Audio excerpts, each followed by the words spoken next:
वक्त बदलता है, लोग बदलते हैं, लेकिन नहीं बदलती तो यादें। साया भी साथ छोड़ देता है, लेकिन दामन थामे रहती है यादें।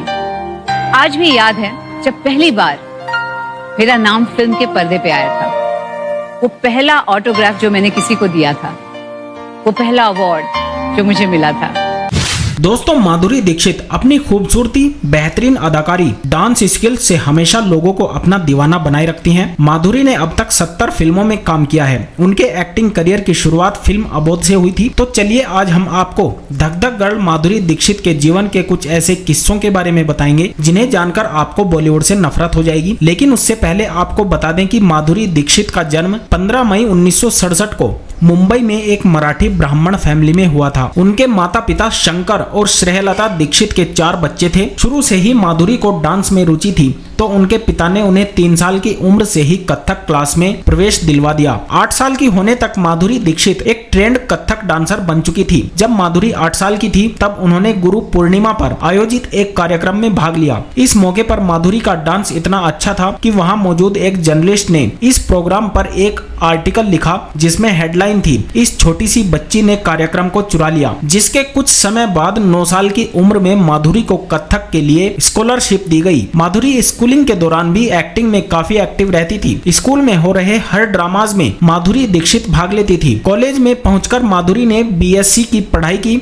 लेकिन उनका मन पढ़ाई में कम और एक्टिंग में ज्यादा लगता था। इसलिए उन्होंने पढ़ाई को बीच में ही छोड़कर फिल्मों में काम करने का मन बना लिया। माधुरी की पहली फिल्म 1984 में आई फिल्म अबोध थी, जो बुरी तरह फ्लॉप रही। लेकिन इस फिल्म में माधुरी की परफॉर्मेंस को खूब प्यार मिला। जिसके बाद 1985 में आई फिल्म आवारा बाप भी बहुत बुरी तरह से फ्लॉप रही। इसी बीच एक फोटोग्राफर ने उनकी फोटो खींच ली, जो उस वक्त की पॉपुलर मैगजीन डोबोनियर में कवर पर छापी गई। ये फोटो इतनी अच्छी थी कि 1986 में माधुरी को कवर गर्ल के फिल्म फेयर पुरस्कार से नवाजा गया। लेकिन अब तक माधुरी को फिल्मों में वो पहचान नहीं मिली थी जिसकी उन्हें तलाश थी। अब तक माधुरी की सभी फिल्में फ्लॉप साबित हो रही थी, लेकिन हर फिल्म में उनकी एक्टिंग और मेहनत ने उन्हें एक हिट फिल्म दिलवाई, जो थी तेजाब। 1988 में अनिल कपूर के साथ लीडिंग रोल में नजर आई माधुरी को इस फिल्म ने रातों रात स्टार बना दिया था। ये फिल्म उस वक्त की सबसे ज्यादा कमाई करने वाली फिल्मों में से एक थी। फिल्म तेजाब के बाद माधुरी दीक्षित हिंदी सिनेमा का एक जाना माना नाम बन गई थी, जिन्हें हर डायरेक्टर अपनी फिल्म में कास्ट करना चाहता था। माधुरी दीक्षित एक ऐसी एक्ट्रेस है जिन्होंने अपने करियर में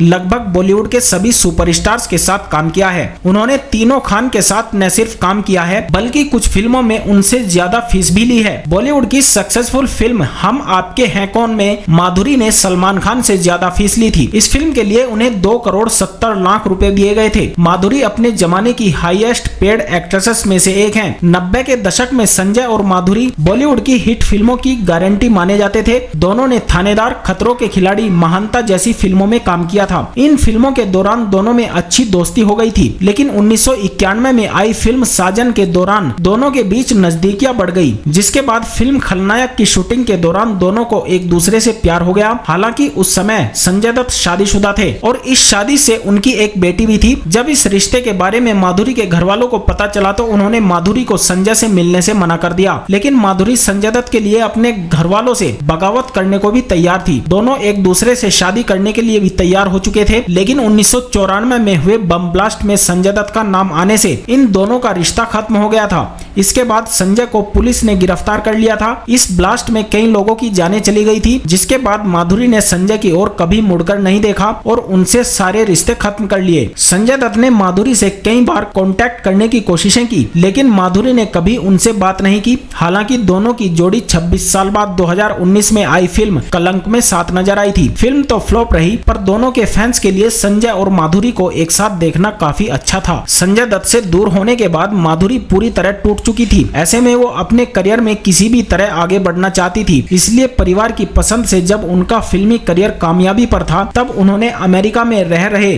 सर्जन डॉक्टर श्रीराम नेने से 1999 में शादी कर ली थी। शादी के बाद माधुरी अमेरिका में जाकर रहने लगी थी। श्रीराम नेने से माधुरी के 2 बच्चे हैं। माधुरी कई दिलों पर राज करती हैं, लेकिन उनके सबसे बड़े फैन होने का दावा मशहूर पेंटर एमएफ हुसैन किया करते थे। एमएफ हुसैन माधुरी की खूबसूरती के दीवाने थे। उन्होंने माधुरी की कई पेंटिंग्स बनाई थी।